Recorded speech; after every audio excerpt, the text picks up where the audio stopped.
Hi, this is Privateer Station, and today we bring you day 488 of Putin's invasion into Ukraine. As always, with former advisor to the Office of the President of Ukraine, Lieutenant Colonel Olexiy Arestovych, and Russian opposition politician, lawyer, and blogger Mark Feygin. Thank you guys for your continuous support. Thank you, Jay Murr. Thank you, W. Bin, Bills, Daryl. All your help is highly appreciated. And with that, let's dive into day 488 and what's happening with Prigozhin, Putin, and that whole shebang. Enjoy. Dear friends, glad to see you all on Feygin Live. It is Monday, June 26th. Time is 4 minutes past 10. Same time in Moscow. And it is day 488 with Olexiy Arestovych. Olexiy, what the heck is on your t-shirt? For what? Okay, for what? Yep, makes sense. Alright, and 80,000 viewers are starting with us. 18,000 click the like button, and I have to remind you to please continue sharing links to that stream in your social media. Click the like button and subscribe. That definitely helps to bring more eyeballs to the topic. Feygin Live is at 1,100,020 subscribers. Please also support Olexiy and Privateer Station if you are listening or watching that in English. So what do you expect, Olexiy, from Putin's statement that was just so loudly announced by Peskov, who said it'll be a destiny-bringing statement? Didn't he say there were several important there'll be several important statements? No. He said that these statements will define destiny for Russia. And they're supposed to start at 10 minutes past 10.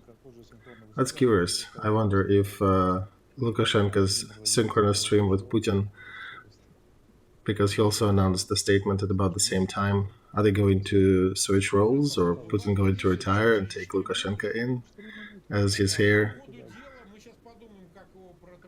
Well, let's see what we can do with them, because we'll be live at that time, so we can comment. I think Telegram channels will be summarizing things. Well, it's one thing if he comes out and says, I'm tired, I'm leaving. Another one if he comes and says, Lukashenko comes and replaces me, or maybe Lukashenko goes and I rule both countries. We don't know. Let's see. And another topic is the destiny of Prigozhin. Is he in Belarus? Is he on the way to Belarus? Well, yeah, there were some stories, Mark, that there's already an encampment being built in Belarus for Wagner. Do you believe in that? No, I think it's all fake. What camp can they be building? It's been less than 24 hours. According to the Criminal Prosecutor's Office in Russia, the criminal prosecution against Prigozhin and Wagner has not been closed yet. But the camps are already being built. What camps? The ones with the barbed wire? And then, Olexiy, why Lukashenko would need these 8,000 Wagner troops in his territory? He did not like Russian troops in any capacity, and he did arrest some of the Wagners in 2020. So in Belarus, it seems like it's only Lukashenko who is allowed to like anything Russian, and even that is only happening from time to time. So I would not comment on that specific piece, especially with whatever is Putin going to say now. It's difficult to define Wagner and Prigozhin destiny with all that background. Department of State came out today in the States and said that we would love to not have Wagner, to not exist, to just go puff and disappear. Well, my question to them is perhaps then they want to do something so it would go poof and disappear. What can they do, Olexiy? Well, they can do anything in Africa, right? America has the whole African command, and then they're also angry French and Brits. They could tear a new one for Wagner out there, but instead they're coming out and saying, well, it would be nice to not have Wagner. I think they may have read Ukrainian anthem that says our enemies will evaporate as the dew under the mountain, under the sunlight. All right, let's start with a polling today. The poll is, what will Prigozhin do in Belarus? 1. He will do private mercenary corps in Belarus. 2. He will invade Ukraine. 3. He'll do nothing. 18% think he'll create Belarusian company. 14% think he'll invade Ukraine, and the rest thinks he'll do nothing. I personally think he'll be assassinated and there'll be nothing, but you can express yours by voting and participating in that. We already have 145,000 and 43,000 click the like button. Let's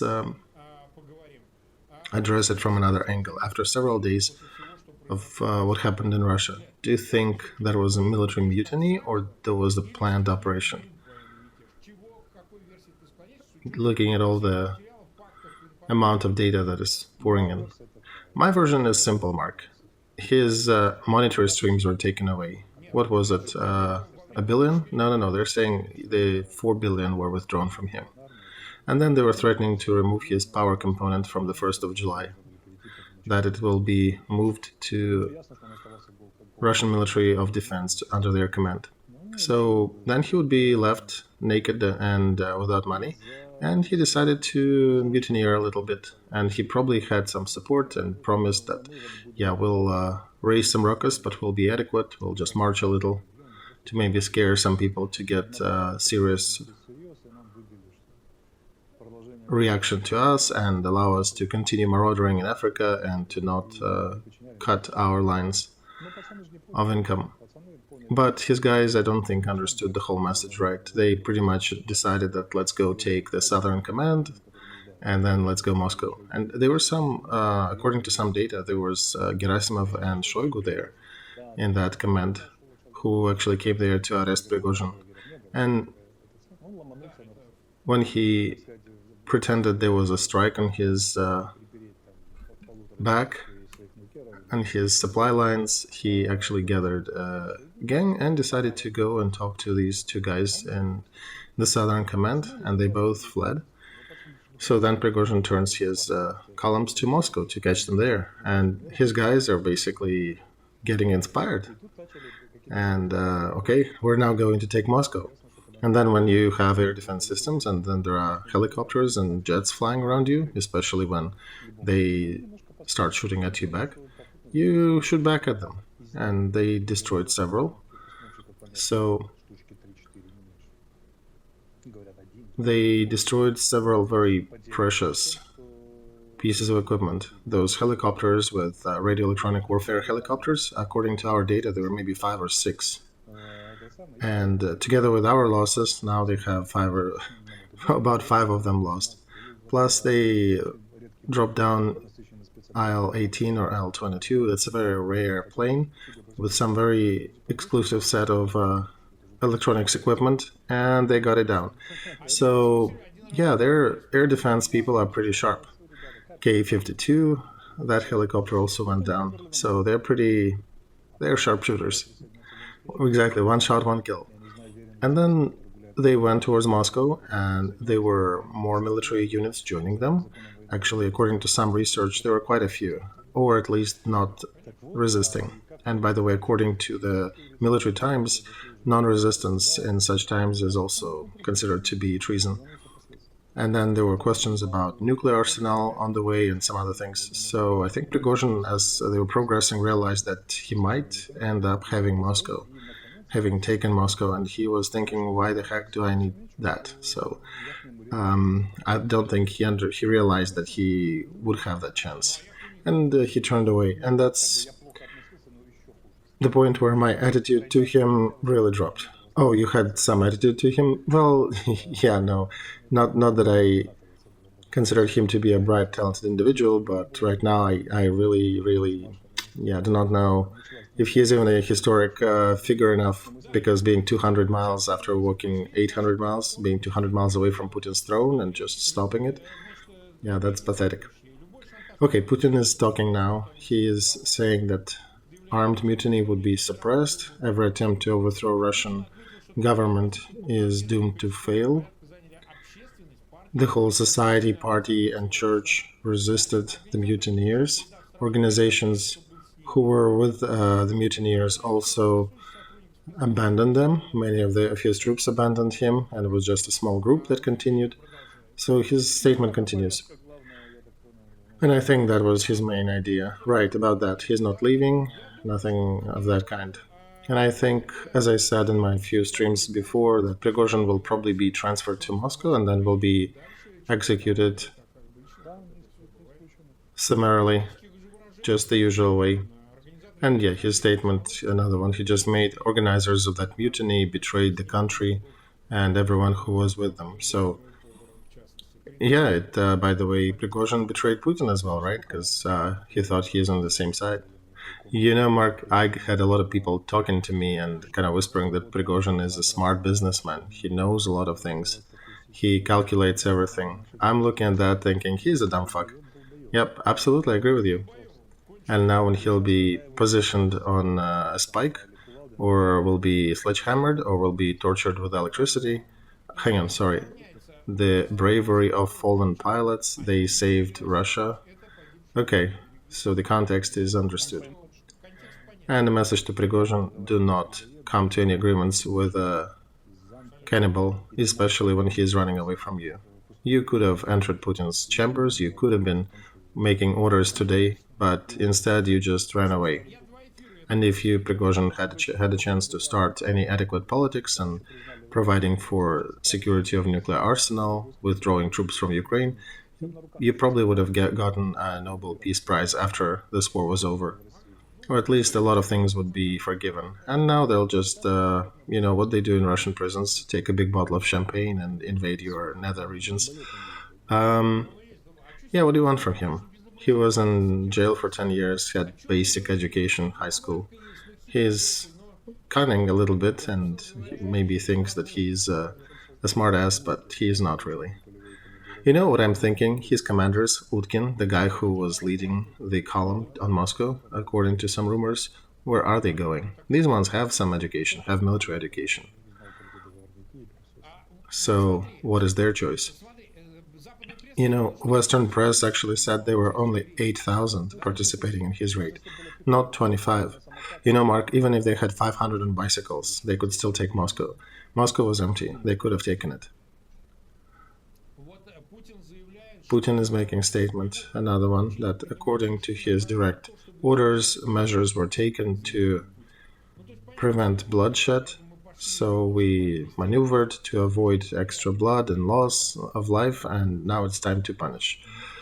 Okay, while he's blabbering there, let's talk about new situation on the front. I think we have 5 minutes. Let's bring the map up. There is some information that there was a landing on the left bank of Dnieper by Ukraine military, and that there is some fighting near Olexiy or around it. That's at about 7 o'clock on this map. Little red protrusion on the border around the river. I would not specifically look into Olexiy, but I would say that Russians are complaining that their air defense, that Ukrainian air defense is very thorough in the region, so their aviation cannot support any Russian action on the ground, any Russian units on the ground. And I would say, yes, there is some action happening there, and if Russians are looking for aviation to support their troops, meaning that something is happening there, right? So it's probably happening. Let's just wait till our command makes more statements. What about other parts of the front? On the other parts, let's open the map. Yeah, we did. Here it is. We're showing Pitikhatki. Let me open the map on my side. I need to follow. I'd like to follow it today. So using deep state map, Ravnopol was taken, was liberated by Ukrainian troops, and we announced that only today because it's a good habit. Let's first make sure you get it. Yeah, this is part of that blue highlight on the map. It's somewhat in the middle, a little above it. So we only confirmed when we held it and withstood counterattacks, and now it's definitely ours. So there is more struggling near Vysotina ensuing. Whoever takes them will control the area. There was some statement that we already captured the heights in the area, but Since Russians are attacking means it's counterattack, so they're trying to capture it back. We'll see. If we repel them successfully, then these are ours. And we actually did go pretty deep in that direction. If some people can zoom deeper, there is a road going from Volnovakha to Mariupol, so if we eventually cut it, that'll be an interesting development. But we'll see how our troops, where they will choose to go, because it's somewhat to the side of the direction of the main strike. But this threat definitely makes our enemies squirm and try to be proactive in terms of guessing and defending where we will attack. But that's a good disposition for us. In Avdiivka, some heavy fighting. Bakhmut, we are pushing back in the north and in the south. Yesterday we had a message that Seversky Donetsk is ours, so we liberated the whole water reservoir, and there's also fighting to the north near Klishevka. So the road Gorlovka-Bakhmut is also under possible attack. If we cut this road, then Bakhmut will have more fun. And some reporters on the Russian side that we've taken several streets back in Bakhmut as well. We're not seeing it on the map yet, so let's give it some time. Also up north, Kremenная Liman, that line where the enemy is trying to push, but it's not really working for them. It's failing. The struggle is real, the fight is hard, but their whole attempt to push that front is failing. And up north, near Kharkov and Sumy, we have periodic shelling on both sides, shelling each other. They continue shooting civilian settlements. They're not targeting specific military. And there were several civilian losses of life last week. Putin, I'm reading, offered Wagner troops to sign contract with Ministry of Defense and or go with Prigozhin to Belarus. So nothing sensational. They're still keeping their previous rhetoric, offers. Yeah, we'll see what's happening. Something is happening, right? It appears that there is something is happening between Belarus and Russia. I think he had several versions of his speech. The fact that he read a very brief one tonight probably means that he got more information and he wants to wrap it up. So there's probably negotiations happening and they're looking for ways how to do things. And Peskov will have to explain tomorrow how did that brief version define the destiny of Russia, as he announced. But there'll be some under-carpet motion. And all that story with Wagner, that's just the beginning of that story. The big incongruity of Peskov's statement and what actually was spoken by Putin shows that Putin had, I think, different versions of a statement for tonight, and he picked the shortest and somewhat least important one. And it's interesting. Lukashenko also promised that he'll come out and speak today. And I understand that he's also accusing leadership of Wagner in Mutiny or in their decisions, and it doesn't really promise anything good for Wagner. Putin, with his statement that there is a traitor on the territory of Belarus, that's not really helping to that specific traitor, right? Or Belarus. All right, coming back to the front, there was information today that Ukrainian Defense Forces just in June have set 2 new records. They've destroyed 560 guns of Russian artillery, and that's a huge number, and 52 units of Russian air defense systems. So we are damaging them so significantly that one day that'll be manifested into the behavior of Russian troops on the key directions of offensive. And with that, we can switch to the international politics. The United States already announced that they're giving 25 Bradleys and 25 Strikers to replenish the losses. I don't know if that's one for one, but if it used to be like that before, perhaps now as well. New Stingers, new Javelins, and more missiles for HIMARS, and this is good. The status of NATO mission over the skies of Baltic countries will be switched from police to battle mode. That means that they will not be just observing, but they will actually be shooting at Russian jets if they violate the skies. And because until now, yeah, there was just observation and notes of, hey, we're seeing you.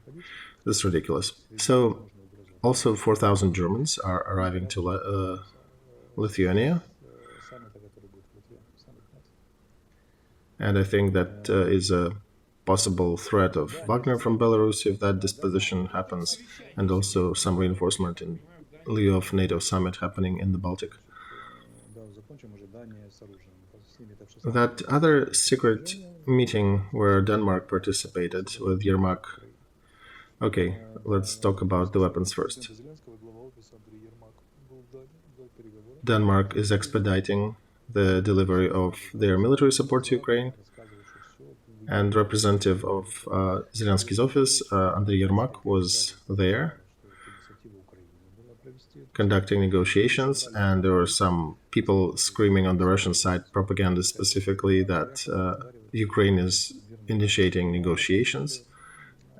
And there was Ukraine, there was some countries from BRICS group, and more participants of that conference. But our side confirms that the first initiative came from Denmark, because their political core and the political core of the West in general are tired by constant rumors of possible negotiations, and they decided to put that to bed by authorizing the peace format according to the proposal by Zelensky. We know that formulation. We know it includes withdrawal of all Russian troops from Ukrainian territory, and they're just re-emphasizing that this is the only format that negotiations may happen under. We have about 230,000 with us, 67,000 click the like button. Please continue sharing links to that stream in your social media. And do not forget to subscribe to our channels, to Feygin Live, to Olexiy Arestovych, and to the Privateer Station if you are listening or watching that in English. Do not forget to do that, that matters. Among international news, what else is important? Let me just 1 second, I've seen something in this stream. Sorry, cannot see it. Okay. Let's talk then about counteroffensive and the critique or skepsis coming from the West about the tempo and the time frame for that. Minister of Defense Reznik did say that do not expect more than we can deliver. We are not going to be galloping across the fortified positions, and the main phase has not even started yet. So how would you comment his position and reaction on the West? Does it or could it be taken that some of the Western leadership might consider the low tempo of Ukraine liberating their territories as a signal that Ukraine needs to be pushed to negotiate with Moscow? How do you see that? Mark, I stopped reacting to these Western media and their statements about that specific type of discussion. The press being worried about the statements of unnamed diplomats, careful statements of officials. The decisions are being made by military and politicians of the West. And they both understand and know that it is difficult to break through fortified positions. The tempo of the current counteroffensive is actually very good. Remember how long did Russia take Solidar for several months with huge losses, and we have much more significant task than just one little spot on the front, and we are succeeding all across the board, and we're doing it in a much faster pace than Russia did. So everything will be fine. I'm very calm. My reaction to all these howls about possible scandal and possible enforcement of peace talks. This is very characteristic of the Western media. They do like to do that. Pretend they're investigating something, that they're uncovering some gray schemes. They see themselves not so much as journalists, but as activists and investigative types. So instead of listening to them, I'm looking at the actions. Supposedly, we lost 25 Bradleys, we got 25. HIMARS missiles, we got more missiles. We're running out of javelins, we're getting more javelins. If they actually wanted to be useful, they could have spent their attention on Hungary, which blocked again another package of 500 million for Ukraine from EU, because they're supposedly worrying about Zakarpattia nations, even though people from Zakarpattia are actually actively fighting on the front. And European Union also designated 3.5 billion monetary support for the arms for Ukraine, and Hungary immediately put a veto on that. And I would suggest, if any of the journalists wants to be worth their salt, go deep dive into Hungary and the reasons why they're doing that. And as for counteroffensive, everything will be all right. The jets are not being given for peace. The jets are being given to achieve military goals. The goals that are needed to be achieved on the battlefront, and then later for holding and deterring the enemy. It's a strange story if you give jets and all these weapons and then sit down to negotiate. So I'm very calm in regards to that aspect. All right, to that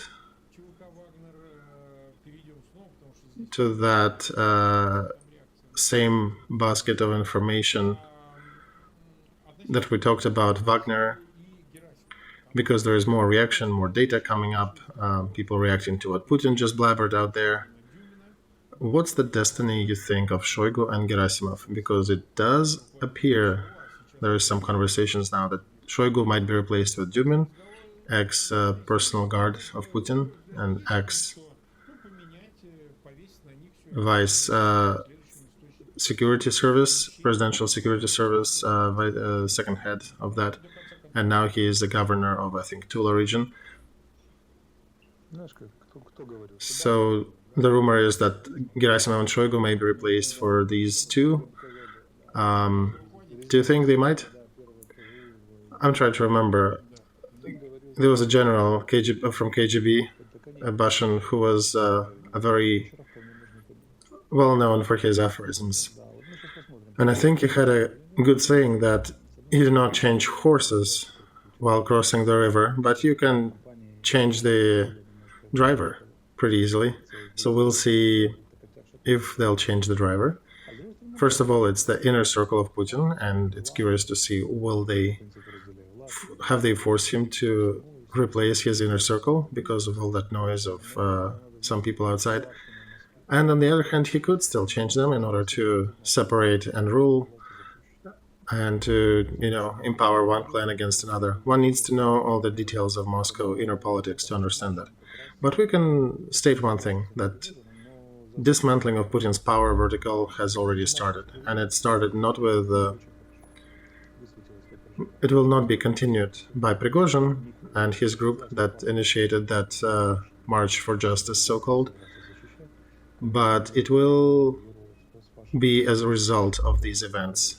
And nobody was going to defend Putin for about a day and a half, except for maybe 7 pilots who did not even understand what was happening and went out to shoot and monitor Wagner. And Putin and his cabinet, that alpha male ran to St. Petersburg or somewhere, to Valdai. They were joking at Yanukovych, who left Ukraine when we had Maidan. But Yanukovych, compared to Putin, actually stayed there for a couple of months before he fled, to his honor, if he has any.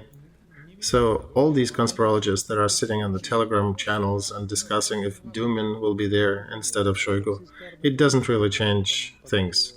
So nothing changes, right? You cannot make Russian military command better. No. The regime is going to fall. And Russian military is also such a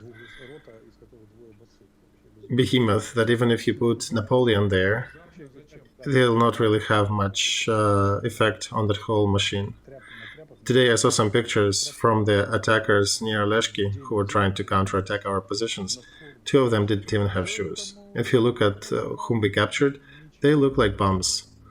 And it looks like Russian military is running out of even rags to cover them with. So, yeah, they can shuffle their generals and managers. It will not change their campaign that is being diligently lost by them in Ukraine. On the strategic level, it's already lost. Now it's just manifesting on the operative level.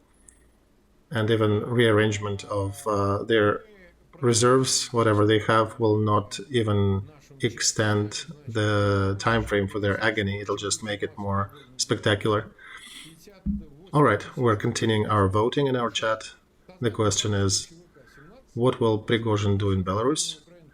58,000 voted, already more than that. He'll create a Belarus PMC version of Wagner. He will invade Ukraine, 14%, and he'll do nothing, 69%. So, yeah, you can continue voting. I think we have a few minutes. And let's gauge the reaction of the West also, because that is being discussed in this context. Biden said that the United States have no relation to Prigozhin's situation in Russia. This is part of Russian inner fighting, said the president. He also added that he watched it live and was discussing with key allies of the United States, and they're saying it's too early to draw conclusions. We'll see the fruits much later. So classic, it's not us, we're not there. Okay. And John Kirby, also representative of the White House, made a statement that whatever happened in Russia was a 36-hour mutiny. United States estimate that Putin lost command for a day and a half of his country. And following Medvedev's statement, what do you want? Do you want gangsters to rule and control nuclear arsenal? How would you gauge that all of a sudden all these heroes of Russia from Wagner all of a sudden became gangsters who are about to capture nuclear warheads? Do you think a nuclear threat is still on the radar or just remained the same aspect as it was before? I don't think it's their focal interest right now.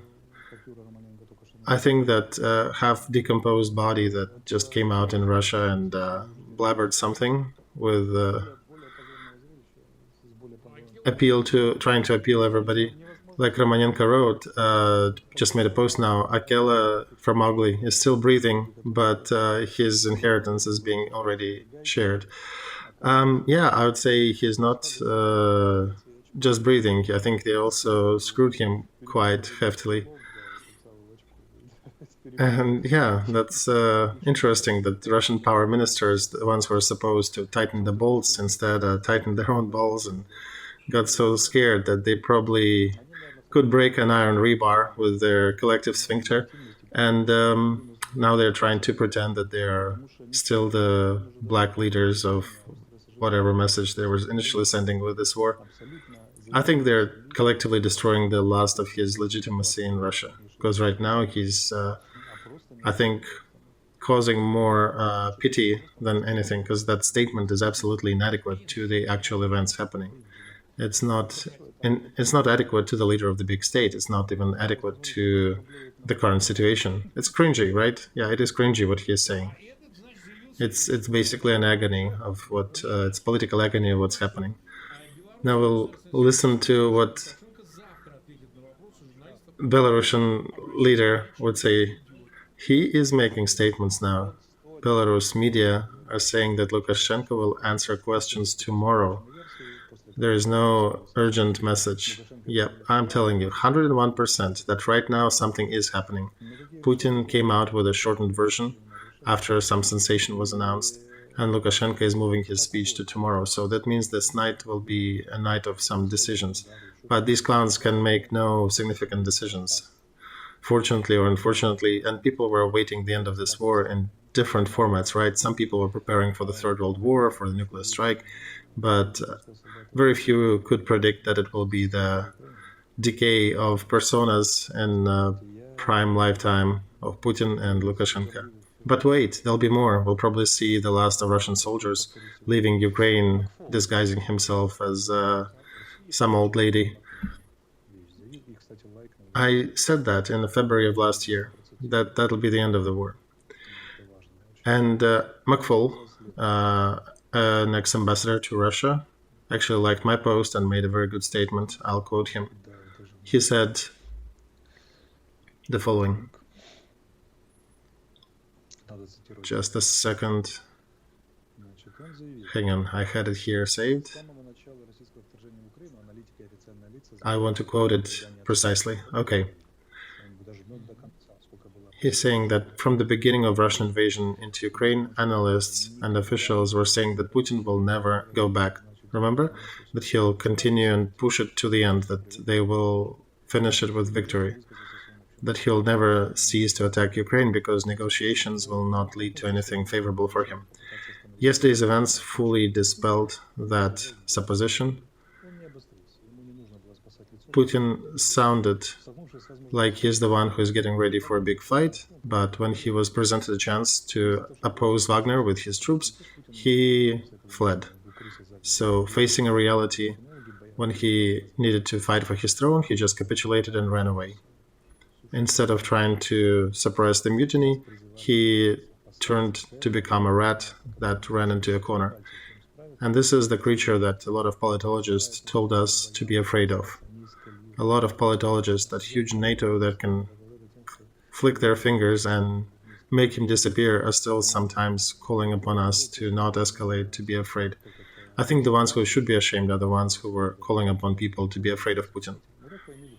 So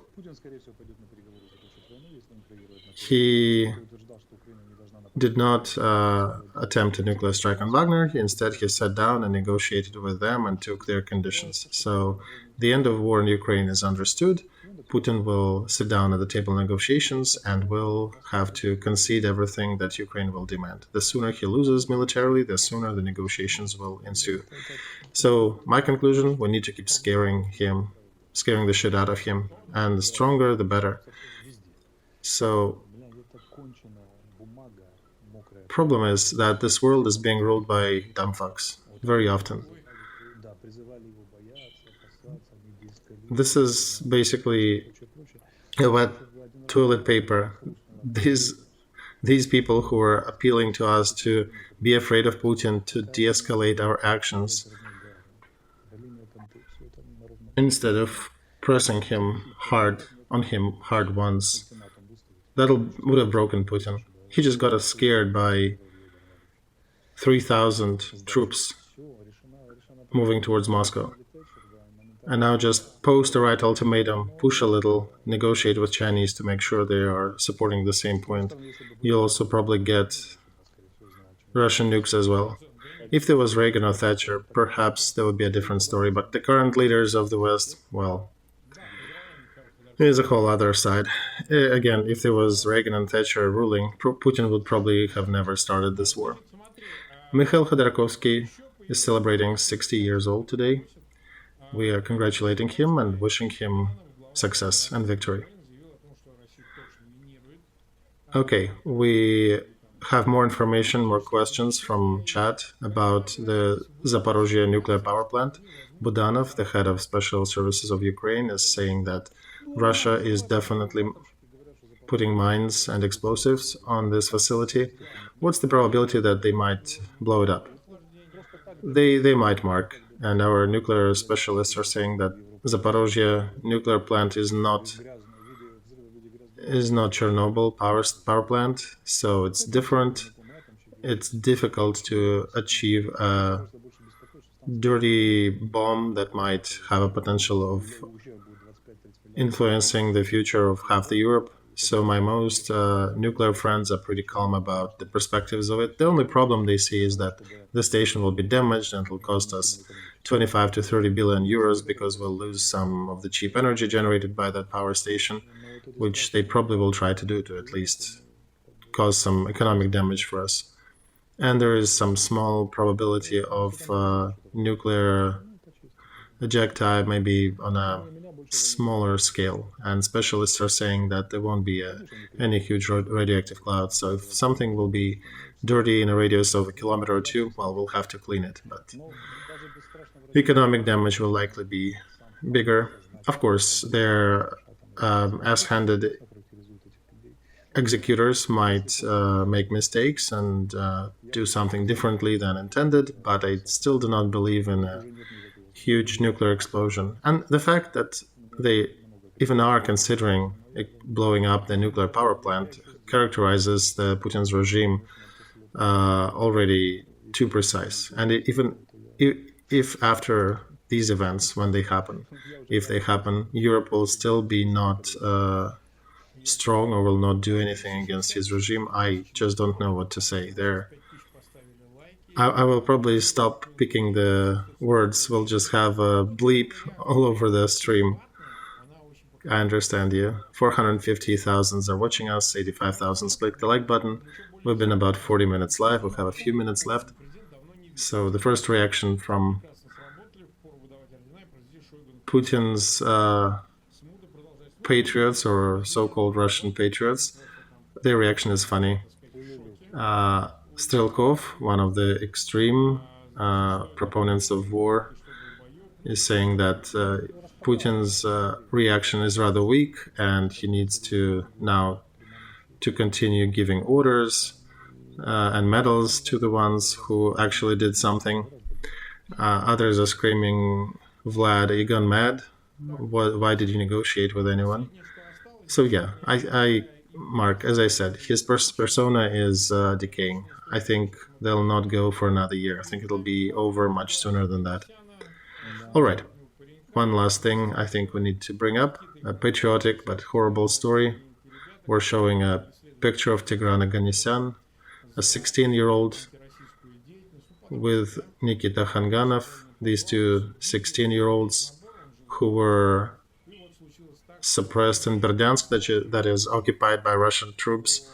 They were already detained a few times and they were beaten up and prosecuted. He lived there with his grandma, so they got their hands on some rifles and they killed one of the Russian occupants, and with return fire they both were killed. 16-year-olds, young guys.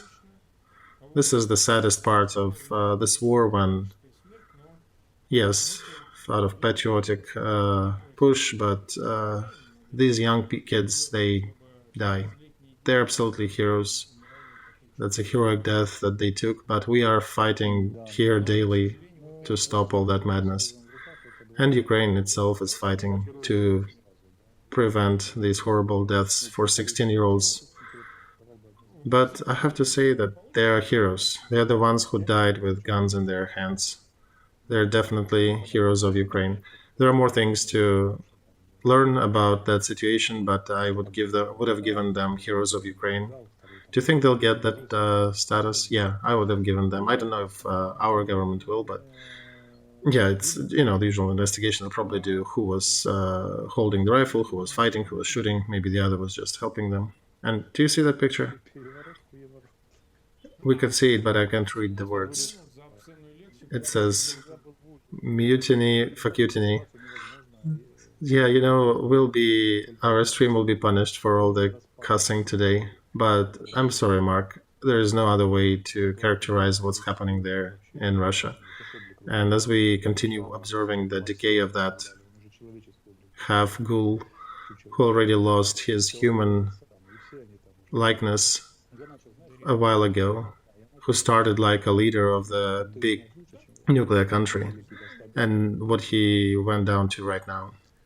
I started to understand your message about that leadership.